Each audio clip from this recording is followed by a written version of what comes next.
Hello, good evening, everyone. Welcome to I'mPossible conversation, the conversation where ordinary people share their extraordinary life journeys. Tonight, I have wonderful Alan Wick with us tonight. He's a businessman and founder of Alan Wick. Welcome, Alan. Thank you How for are you? having me, Suki. I'm good, thank you. Good to see you. Yeah, it's how has your day been? Busy. It's been a long day. Been up since very early, but exciting and busy stuff. I'd rather I had that problem than had nothing to do. Absolutely. Yeah. Sometimes it's very good to be busy, isn't it? I think so. Yeah. So basically, I had very good day today and just over the moon. I've been invited to speak one of my friends' podcast, and that's my very first time. So I am very excited. So let's start our interview. Can I ask what makes you the happiest? Being busy. I don't like sitting around on beaches. I like to be acting, doing things, whether it's sports or active is the word I meant, not acting. Although maybe I do sometimes do acting, but I like to be active. I think I'm happiest when I'm active rather than sitting, doing nothing. So that makes you happiest. What about Chelsea? That's when Chelsea wins, I'm happy. When Chelsea loses, I'm very unhappy. How long have you been a fan? It must be nearly 50 years. Yeah. 50, No, more. 50. It's more. No, I think it was since I've been 11. No, you know what? It's over 50 years now. It's 54, 3 or 4 years. Yeah. Since I was very small. Yeah. Yeah. Yeah. What was your most memorable game? Oh, that's easy. Any real Chelsea fan will say the same, Suki. This is a good test, and that is winning the Champions League in 2012, beating Bayern Munich. That was the best. Yeah. That was amazing. So do you go to the games a lot? I used to when I lived in London, but now I'm living in Sussex. Not so much. Occasionally. Yeah. Yeah. Very good. So I remember interviewing Ruth, that your lovely wife, and that was the most serene interview because she's just got that nice aura about her. Could you tell me how you two met? And sure, it's a lovely story, Suki. We had both split up from our first marriages in more or less in parallel without knowing each other at all or ever having met, and also without knowing, we both at about the same time asked friends and family whether they could introduce us to somebody that we might get on with.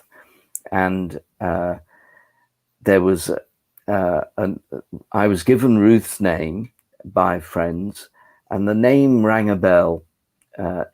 Something about the name Polden was familiar, but I didn't know why or where from. Anyway, they said, we'll find out if Ruth would like to speak to you. And she said yes. And so we spoke on the phone for the first time. And the same thing you were just talking about now, Suki, I noticed also when I spoke on the phone, how calm. It was like getting into a warm bath feeling, that aura came over the phone. And we we started to talk about where did you come from, were you living, where you were born, all the usual first questions when you're getting to know somebody. And I said that I thought your name sounds familiar to me, but I'm not sure where. And she said the same. She said mine didn't sound familiar. She didn't recognize it at all. And anyway, after going back through our childhood and where we were born and brought up, we found out that we both lived in exactly the same house in northwest London, in Willesden, and we discovered that my parents had sold my childhood home to her parents. So I moved out. We moved to Highgate when I was about 30. I was just 13, and she moved in when she was about 9. And the funny thing is, her dad still lives in the house, and I'd often gone back, driven round past the house, wondering who lived there now, because I missed it. I preferred it to living in Highgate. And so we said, we have to meet. You know, it's such a ridiculous coincidence. We have to meet. And so we met, and we got on brilliantly. And then, you know, the rest is history. Yeah. What a coincidence, isn't it? Really incredible. So you have a son as well. Yeah, Josh, he's 29. Yeah. And is he a teacher somewhere? Yeah, he's joint head of science at the Archer Academy in Highgate in East Finchley. He's been doing that for a number of years. He actually absolutely loves it. And he's a natural teacher. And the thing I'm proudest of is that he's got all the kids vote on who's their favorite teacher, and he's been voted the most popular teacher 2 years in a row. 2 years in a row. That's amazing achievement. Getting voted by children. Yeah. Exactly. That says it all. Yeah. So business been the main part of your life for such a long time. How did it start? Because when I went through your website, it was about drum beat and about quite a lot of reference about music. Could you tell us about that? Well, when I was in my teens, I was very keen on playing in a band, and it was more than just a hobby. I really wanted to do it seriously, and I was in the school band, and we really took it. We tried to get a record deal and to do it professionally. And I love playing the drums. I love rhythm. I love everything to do with the beat and so on. And there was also another piece, which was that my parents and aunts, uncles, grandparents, my family were very involved, always involved with being entrepreneurs in business. So I grew up with that in my DNA, if you like. And when I tried hard to be, tried hard to be a pop star, but I didn't get very far, really couldn't get a record deal. Although we had a good following, we did lots of gigs around London, we never got beyond a certain level. And so I decided to earn some money to start a little business with a guy who owned the rehearsal studio where we were rehearsing. And as the years went by, that became the main thing that I focused on. And I gave up the drumming, at least trying to be famous. I just kept going with it as a hobby rather than try to do it professionally. And so that was the beginning of the first business, which was renting out sound equipment to bands.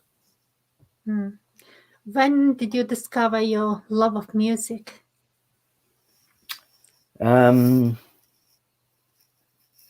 I think I would say, before the teens, 10, 11, 12, I've got a memory of hearing, I think, a Beatles record, and I loved it. And that really got me. I think it was I Want to Hold Your Hand or something like that.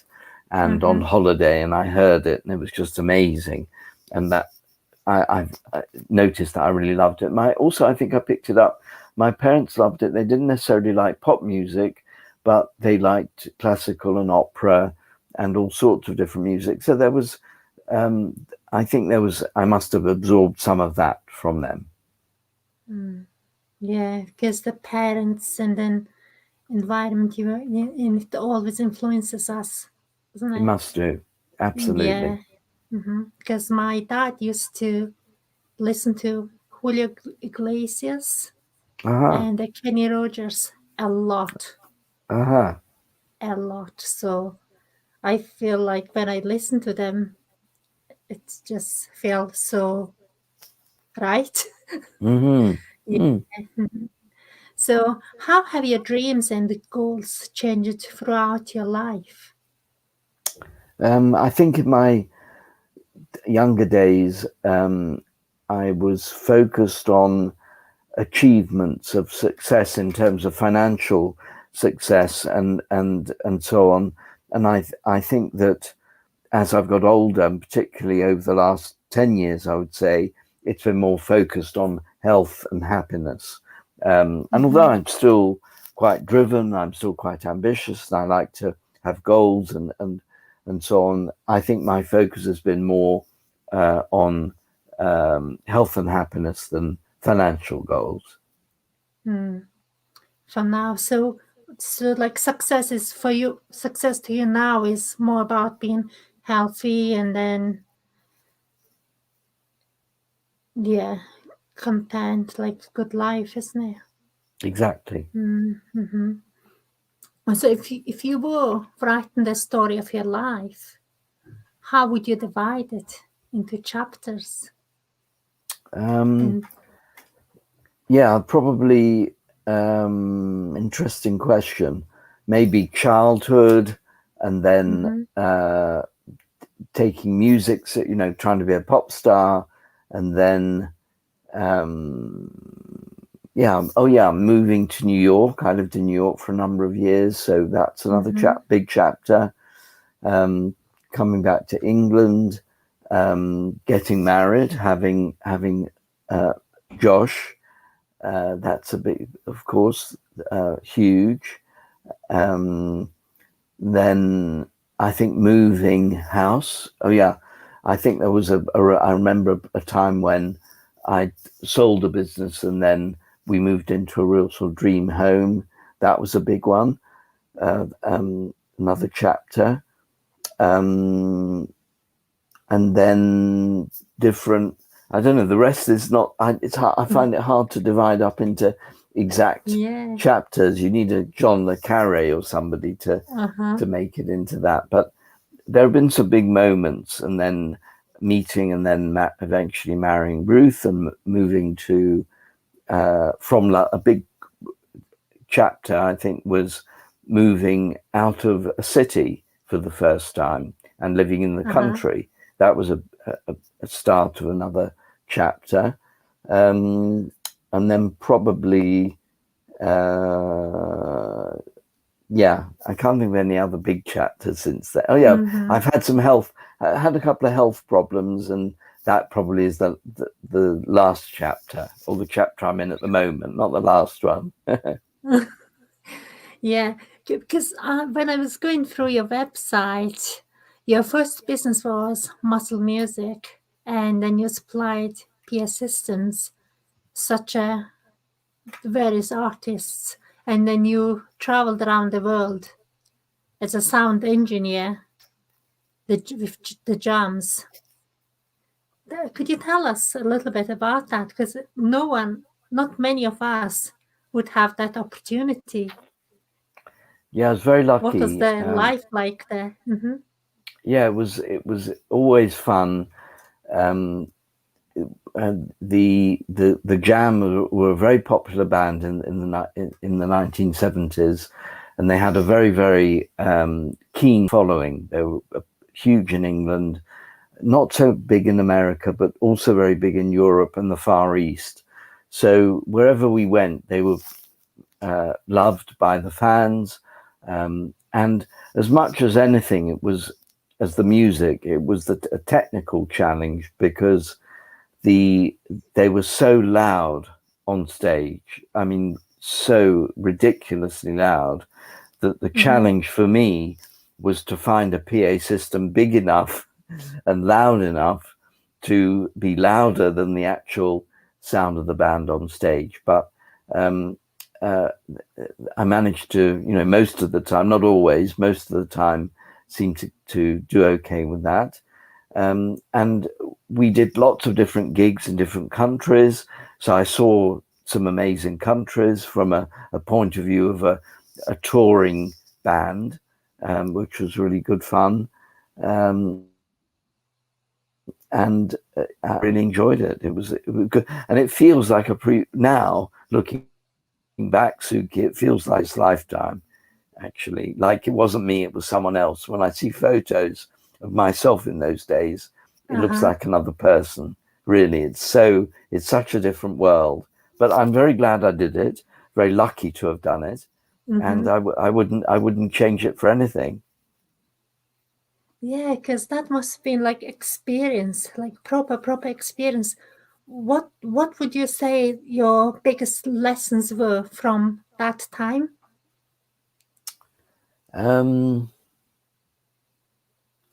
From that time, I would say, follow. Actually, at that time, it was follow my instinct, because the actual company that I was involved with was very much, and the equipment that we used and all that we did followed. Now I'll change that to follow my beliefs, because the opinion I had about what is good sound and the design of the sound systems was unusual in those days.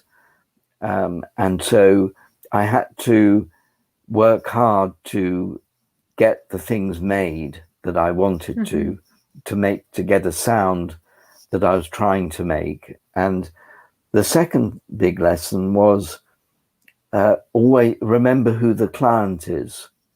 And I didn't put it in those words at the time, but at that time, it was early days of professional sound systems, and I think 99% of our competitors, understandably, were trying to please the audience. In other words, they would always have the majority of their focus was on the speakers that face the audience. And not so much attention went into the loudspeakers that are on the stage that the band hear when they're playing. And it occurred to me that who makes the decision to hire a particular company? Well, it's the band and the management. Often, not always, but often, sometimes the promoter. And I thought, well, what if we do a really amazing job of designing speakers that will sound really great for the band as well as for the audience? And it became a kind of point of difference, a reason why people chose my company over others.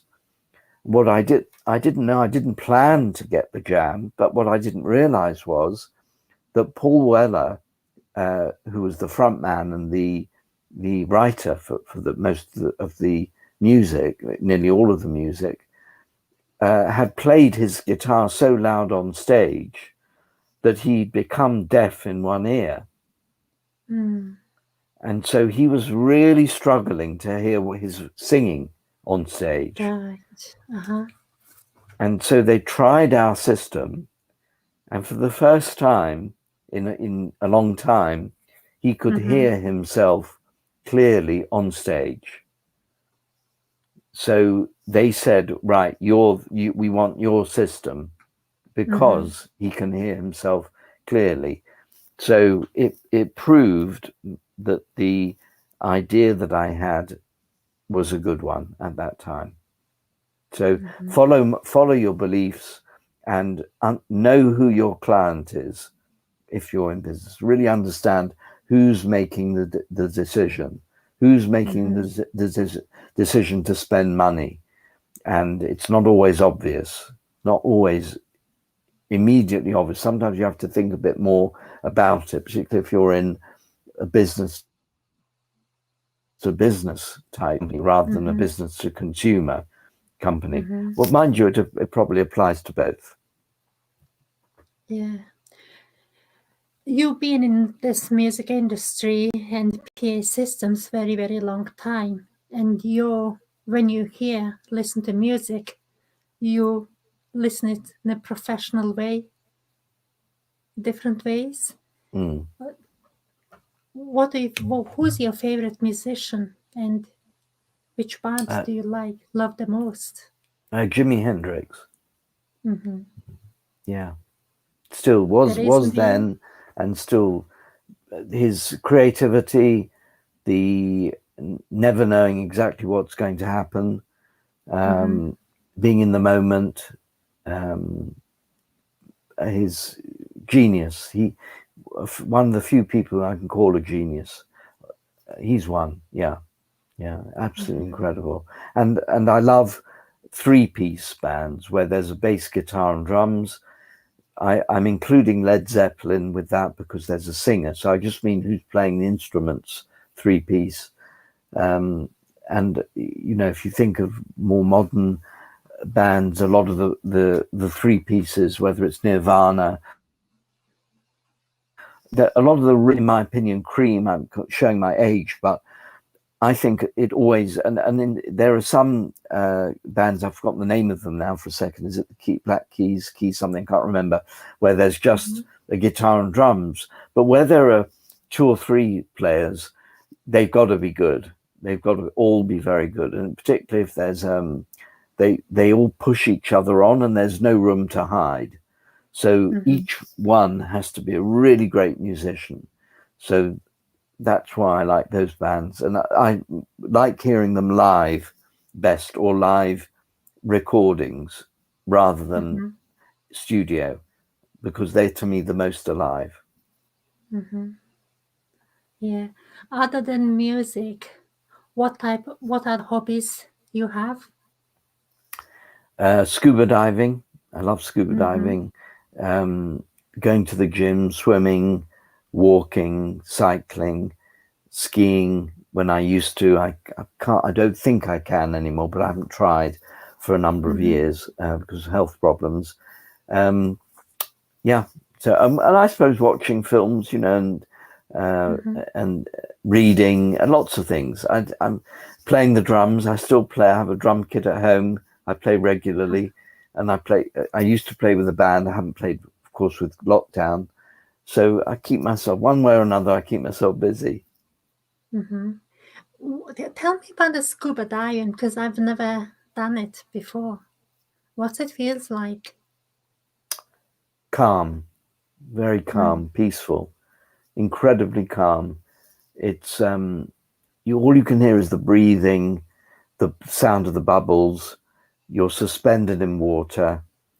There's amazing views around you. If you go to somewhere where there's tropical waters, rather than, I've never dived in really cold waters, but I'm sure there are interesting things to see. But in tropical waters, you're seeing the most beautiful coral, the most beautiful fish, and as well as this feeling of calm and just the breathing and silence. And it's great. And this is from a geek techie guy, that there's no mobile phone, there's nothing, no interruption, you can't talk to anybody, and you're just alone with the breathing. Of course, you always dive with friends, with buddies, but it's an incredible experience. I'd recommend it one day if you try it. I think you'd love it. How long can you do in one go? Like scuba diving? It depends on the depth. So the deeper you go, the shorter the time.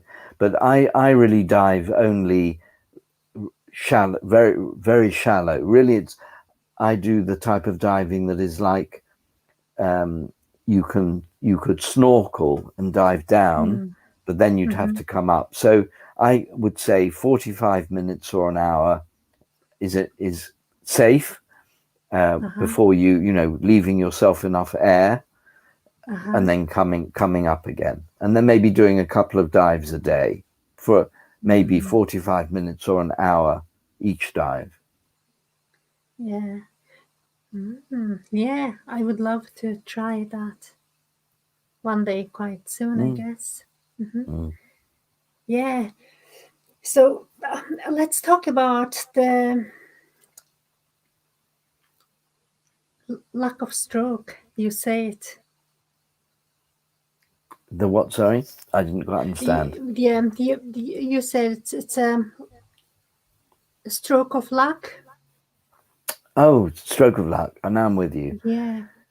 Well, yeah, I was in my at that time I had a flat in London for work in the week, and then I was in Forest Row the weekend. So I was alone in my flat, and I suddenly felt my right arm and right leg tingling, a funny, strange feeling. Something didn't feel right. And then it started to feel numb, and something really wasn't right. Right side, right leg, right arm. And I managed to call 999, and I was rushed to hospital. And by the time I got to hospital, my right arm and right leg were not working at all. Nothing, just right arm was locked, right leg was limp, and I couldn't walk, obviously. And they didn't know what the matter was. Came without warning. And for many weeks, I was in an incredible hospital in London, Charing Cross, and the medics were amazing. The staff and the doctors were all fantastic. They tried every test. They didn't know what was wrong. Every test I had was trying to discover something I'd never heard of. It sounded worse than the thing before. And I asked them what's the worst it could be. And they said, well, we think it's unlikely, but the worst case, it could be an aneurysm, and very unlikely, and please don't worry, but the worst case, you might not leave here alive. Well, yeah, I'm a worrier. And even though they said it's unlikely and it's worst case, it was very worrying, and it was very worrying for Ruth, and it was worrying for Josh and my family, because nobody knew what was happening, and days and days and days, weeks were going by without anybody knowing what was going on. And that, while I was in bed, not able to move, I couldn't be active. My body was saying, you're staying there, whether you like it or not, you're staying still. So I was forced, which I don't do very often, to reflect, to slow down and reflect on my life. And I thought from seeing movies, they say, oh, your life flashes in front of your eyes and you remember everything coming like a movie. But in my case, what I noticed was I looked back on my life and I noticed all the things I regretted not doing, and that I'd not done because I put it off. I'll do it next year. I procrastinated, or some things that I didn't do because I was scared, and I just didn't want to do them. I'd rather not. I'd stay comfortable within my comfort zone. And I'd had by the time I'd been in hospital, I'd been involved in business for 40 years, or if you include 60 years, including growing up in my family environment. And I thought, wouldn't it be criminal? I remember remembering that thought. It's criminal, Alan. It's ridiculous if you only work with just a few people at a time, which at the time I was just a few businesses at one time. And if I get out of here and I've got all this experience and I've got all this stuff stored up in my head, and what if I could help and influence hundreds, if not maybe thousands of businesses, particularly early stage, that are starting out, because the rate of failure of new business is very high. About three quarters fail. And so I thought maybe I can help with that. Right, I'm making a promise. If I come out of here alive, I'm going to change up, do things that I didn't want to do before, have a website, do social media, do things I'm really uncomfortable with. I'll go for it, and I'll see if I can do that. So luckily, I discovered that I had a very unusual type of stroke, which had a good prognosis. And so, although I came out of hospital in a wheelchair, over the next year, with the help of Ruth, who was incredible, helping me all the way, with some hard work, with a physio, bloody-mindedness, determination, I managed to go from a wheelchair to crutches to a stick and then move around without help. And as over the last few years, I've been getting a website, doing social media, starting to do LinkedIn, doing webinars, even having a radio show, doing things like this, which I would never have ever done before. And now I'm pleased to say I have helped many, many more people, hundreds and hundreds more, and I'm continuing to help hundreds more. So I'm fulfilling that promise that I made when I was in hospital. So overall, I think of it as a stroke of luck, rather than something bad happening. And as a result, my sort of message to people is, for God's sake, if you've got something to do and it's important to you, don't wait. You don't know what's going to happen tomorrow. Get on with it. Do it now. And such an incredible story. And you started sharing all those knowledge with others that are benefiting tremendously. I hope so. Yeah. Because I can see so many webinars and masterclasses you run in, and that's just incredible. So how has a failure or a parent failure set you up for the later success? What's your favorite failure? Favorite failure? Yeah, great question. Probably when I was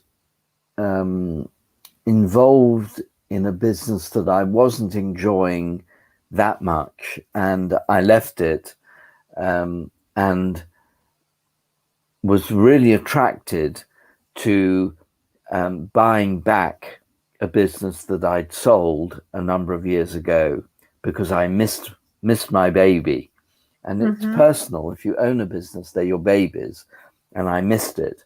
And I was so emotional about it, and so led by my heart, that it came up for sale because the new owners decided to sell it again.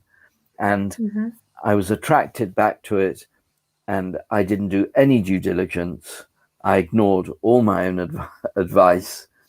and I discovered when I got back involved with it that the business was in a really much worse state than I had thought it was, or hoped it was, is probably a better way of saying it. And so that was a failure in the sense that the business lost sales and then lost money very quickly over a few years, because it had reached a peak and then was falling down very quickly. And I had to do a kind of what's called a turnaround, to turn it round from losing money into breaking even, which was the hardest work I've ever done.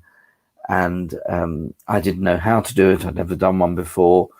I did manage to get it back even again, even keel, and got out. I didn't lose money. I managed to get my investment back, and another business bought it to take it forward again, and it's doing very well. In the years since then, it's doing great, which I'm very proud of, because that's a child that's gone out into the world, and I want to see it do well. So although it's not like a bankruptcy or losing a business, or a business going into administration, I felt at the time that it was a huge failure. It felt like that, because until then I'd had only successes over and over again. And so this felt for years like a huge failure, and I was beating myself up for it for years afterwards, for how stupid I could be, all that kind of stuff. And it wasn't until a lot later, and particularly when I noticed that I was able to be more sympathetic and more empathic with business owners who were going through a tough time because of that experience, than if everything had been brilliant for 20 or 30 years and only success and making more and more money all the time and that kind of thing. So that's your favorite failure. You've learned a lot. Yeah. Yeah, because business, that's really not very familiar area of mine at the moment. I'm really hoping it will change. So in the last 5 years, what new belief, behavior, and habit has most improved in your life? Well, that's easy, because since the stroke, I've been more balanced. Although I still work long hours, it's not as bad as it used to be. I'm more aware of my energy and how I'm feeling. I listen to my body more, because my body was yelling at me when I had the stroke. It was yelling, hey, Alan, hey, listen to me. I'm here. I think before then, anything below the neck, I ignored. It was just on automatic, like a robot, and since then, if I feel tired, I lie down. Whereas before, I push through, always pushing through. Yeah. People say, like, I'm in flow. And do you think when you're working that hard, because you just love so much, like even your slogan says, love business in your company. So you are in flow. Is that right? Yeah. When you're working on your business. Yeah, I love it. Yeah. And others, particularly helping others. Yeah, I love it. Yeah. Yeah. Oh, I got a question from Caroline. Oh dear, no due diligence. Well done for getting your money back, and you learned something and made you more empathetic. Would you ever buy back again? Would you ever buy back another of your earlier businesses? Possibly, but I definitely do proper due diligence. I balance heart with head, which I didn't at the time. The biggest learning was balancing the two, and I'd consider it. I'd look at it. If it depends. It depends. It's fun. It's a great question, Karen, because I'm gonna change my answer to no, because what I love doing what I'm doing now. I love my independence. Although I've got a terrific team around me, I'm not actually employing people. I don't have big responsibilities like I used to. I had at one time, 100 people with 3 factories, and it all felt like, it's stressful and big responsibility. So actually, I like the course I'm on now, and I can't imagine change. I'm going to change my answer to no, and I'm going to carry on doing what I'm doing now till I pop my clogs. But good question. Thank you for asking. Yeah, thank you, Carlin. I have another question. I've stole it from Tim Ferriss, and it said, if you can have a gigantic billboard everywhere, what would it say and why? Do it now. Yeah, don't wait. Do it now. That's why I relate to the Nike logo, the Nike strap line of just do it. Yeah, do it now. Do it now. Yeah. Could you please tell us about the course you're going to launch soon? Because I know you're working day and night. Well, not quite day and night, because I'm managing my energy. Remember? Apparently, Ruth might not agree with that, but anyway. Well, it's something I noticed during lockdown. I think a lot of us, with the whole coronavirus thing, and what's happened to the world over the last year, I tried to take some of my own advice in reframing. It sounds a bit coachy, this, but reframing something to that. We often say, how is life treating you? If you listen to the phrasing, but if you analyze it, that sounds like something's happening to us. So what is coronavirus doing to you is also like a victim. But if you reframe it, which I did I had recommended this to many of my clients who are going through tough times. Don't ask what it's done to you. Now imagine what has coronavirus done for your business. That would get them to reframe. So I thought to myself, what can I do for my business? And I thought, well, one thing I've always wanted to do that I've never done, as I said to begin with, is to try to come up with a learning and development program that could be really useful for early stage or micro businesses, particularly for those that have never had any formal business training and, like me, probably hate school, hate academic stuff.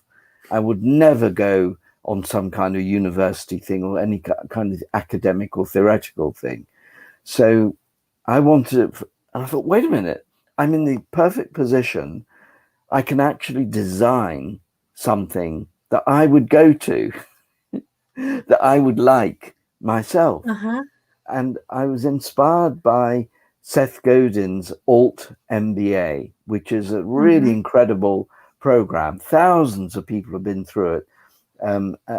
Incredible. And the beauty of it is it's based around doing, producing, shipping, every week doing another project, doing practical stuff. And as my son will keeps reminding me, the best way people learn is through doing. So I thought, right. So I'm in touch with an amazing woman called Tracy Gray-Sand, who is a learning and development professional who I've known for years and years. She used to work an L&D at American Express and some really great companies. And I really like her work. And what she can do is she can interview people and somehow extract the knowledge and get it into a system. And so I've been working with her for 6 months, and I've managed to get a lot of this knowledge, sort of bottle it, all 40 years of business experience, into a 3-month program. I call it a mini MBA. I mean, Seth Godin has got alt MBA as a kind of trademark. I'm just calling it like a mini MBA, but it's every week. Every week there's another lesson. Every week. There's practical things to do between each lesson. And I really have tried to cover all aspects of business, everything about it, including all the bits that people don't necessarily feel enthusiastic about. And sorry, Suki, because I know this is your thing, but money, accounting, P&Ls, balance sheets. Many people, for some odd reason, don't love that necessarily. And some people love the creative side of what they do, but they may not feel comfortable about marketing or selling, or others like delivering, and they love standing up in front of people, and they're coaches or trainers, but they don't necessarily like what I call the business side of business. And I thought, that's a name. So I thought, what I want to teach is the business of business. So I've called it the business of business. And yeah, that's it. I'm very excited about it, and it's new. It's given me a challenge. I like a fresh challenge. And so far it's been very well received. And, you know, it's coming soon. The first one is on the 23rd of March. Yeah. Yeah, because I've attended a couple of your webinars, and remember that one of them had we need to have some time to think about innovation. Yeah. That was such a fantastic tip. Would you say lesson? Yeah. Do you want to share a little bit about it? Well, in SMEs, my focus is on owner managed businesses 50 to 250, and the more recently below 50, 1 to 50. And it's always the main thing that people say cash, but it's actually lack of time. I think mainly, lack of time is the root cause, because if people make time, if they're able to make time, and somehow get out of the hamster wheel, that's the biggest challenge. And then actually by doing that in my experience leads to being able to make time to think about investment or overdraft or borrowing or other ways of financing the business one way or another that will get them through. So I find that the lifeblood of any business is innovation. It's coming up with new ideas. And in order to make time for that, it's absolutely crucial to book it, like you would a holiday. So in the same way that we would put in pre-COVID times, we'd book a summer holiday, a week or 2 weeks or whatever in the calendar. You make a commitment, book it, the flights, whatever, the money goes down. And unless there's some, illness or some other reason, you go on holiday because it's booked. So if you could apply the same discipline to your own time and book it in to your calendar, and I recommend that people have color codes for different things, tasks they're doing. So for example, that every third Thursday of the month, I'm just giving an example, I'm going to make it an orange day. I'm going to color my calendar orange or red or yellow, it doesn't matter, but a color. And on that day, I'm putting the day aside. I'm going to switch off email, switch off the mobile, every daytime distraction. I'm going to focus on innovation. If I'm a one-person band, I'll focus on that by myself. If I have friends or colleagues who can help me, or someone who is like an accountability buddy, I'll get them to help me. If it's a bigger business, of course, then get everybody to stop, right? Including, but get a service for the phone. You're really stopping for that day, and you're going to do every month in, month out. The third Thursday is an orange day. We're going to come up with new ideas. And I guarantee that within a few months, every single business will come up with some new ideas. I'm not talking about the next iPhone or something that is revolutionary to changes the world, cure for cancer. If what it is an improvement from the current services or products, that's innovation. And then you get into the discipline of it. And I think, I don't remember the language exactly, but I seem to remember Steve Jobs having some language around the discipline of art and the creativity of manufacturing. That's not quite right, but it was like putting two very odd things. Maybe it was delivery, the creativity of delivery and the discipline of art and innovation. There's a discipline to innovation. And once people, and if you think about all the great writers and painters, when they're asked their secrets of success, it's because they put the time in. They write 3,000 words every day. Some of it's rubbish, but they know they keep writing, keep painting, and they get there. So it's the same with innovation. And if businesses aren't investing in it, the time I'm talking about, forget it. Not a chance. So deliberately sit down and think how we can improve. Yeah. Ideation, creativity, go out, get out of the office, if whatever it takes, go walk in the field, go somewhere outside. It can be take stones or paints or colors or something. Of course it can be in a meeting room with a flip chart, but whatever suits that particular business, go for it.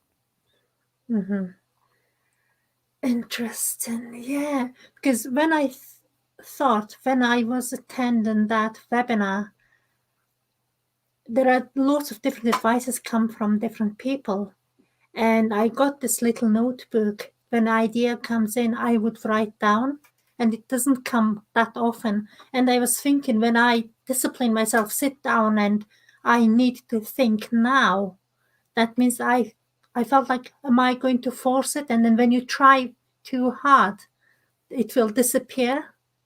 Yeah. And I was thinking that might happen, but actually it didn't. Yeah. Yeah. Proves the point. Yeah. Yeah. We got Carolyn says, not everyone. So true. Not everyone cut out for academia. We need more practical learning programs for businesses. The jargon scares people, especially when investment is concerned. Yeah. I agree. Totally. Yeah. So would you like to give us a couple of more tips and lessons about business? What, like SMEs, probably just basics? What's the most important? There are these amazing people I that know, like, you ask that and they speak for an hour and they know, they're so confident. I have to go with I like to tailor, with a specific question, and every business is different. So even on my program, I'm keeping the numbers down to just 16, so that I want to give individual help, because I could have, how do you increase sales, right? How do you increase sales, right? Yeah. And I know there are people who are amazing. They can talk. That's it. Leave me alone for an hour and I'll tell everyone how to increase sales. I'm going to give 16 different answers to 16 different businesses, because each one is going to have a different situation. There are some basics. There are basics with all aspects of business, but I'm sorry, I can't really give like that tip. I totally get that. Because it's a one-to-one. It's more tailored towards specific business, a person, what they want to achieve, because everyone's goal is completely different. They have different values and yes. Yeah. I ask good questions, don't I? That's the only one I'd rather not answer. Try again.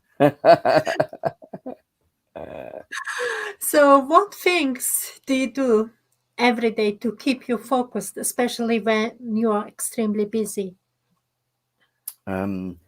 Yeah, I take the color coding to a ridiculous degree. And I have certain days of the week, certain parts of the day devoted to certain types of activities that suit me. They may not suit everybody else. So that's number one. Number two, since the stroke, I really do take regular gaps and rests in the day. I also go from sitting in the lockdown, because of all the sitting, I go from sitting to standing to standing to sitting during the day, with a system that allows me to do that. And again, Ruth has been brilliant because she's a yoga teacher, and she recommended an incredible chair called, I think it's called just looking at Swapper or Swooper or something like that. And it's this amazing German thing that is a seat, a round seat with a spring underneath it. And it means that you have to keep your core muscles engaged to sit upright. And so that helps a lot. So I think it's a combination of those things. Fab. Thanks very much for your time. Do you know, Alan, on Monday next week, it's International Women's Day. And I've been collecting some stories about the women who inspired other people. If I ask you, could you give us maybe 1, 2, 3 women who inspired you and made you who you are now? My wife, Ruth, number one. Yeah, definitely. She's the most amazing support and inspiration. She's, you know, that the expression better half, people introduce people and say my better half. She really is my other half of the coin, but my better half. And then I think the other name that comes to mind is Aung San Suu Kyi. I found inspirational. I know she rather blotted her copybook recently over the last few years with making a compromise with the military. And then when there was the genocide in Myanmar and she didn't condemn it, people thought worse of her. But I think overall in her life, she's been incredible inspiration to me, incredible woman. Then I also think of, because I love music, I also think of people who are really amazing women musicians. So who've and particularly those who are unique. And Amy Winehouse has to be up there. Now, it's her music. As a person and her troubles and difficulties, maybe, you know, I'm not in the same way saying the same sort of thing as she didn't lead a people like Aung San Suu Kyi, but I think different women that I think of are amazing, or I look up to or admire for different reasons. Yeah, absolutely. It is quite hard to know the reasons why then people behave in that way. Like, for example, for Amy Winehouse, we just don't know anything. Yeah. So, okay. Thanks very much for your time, Alan. This brings our interview to an end, and it's been pleasure to have you on I'mPossible Conversation, and thank you very much sharing your stories with us. And I'm sure our viewers really enjoyed it. It's an absolute pleasure, Suki. Thank you again for inviting me on. Thank you. Right.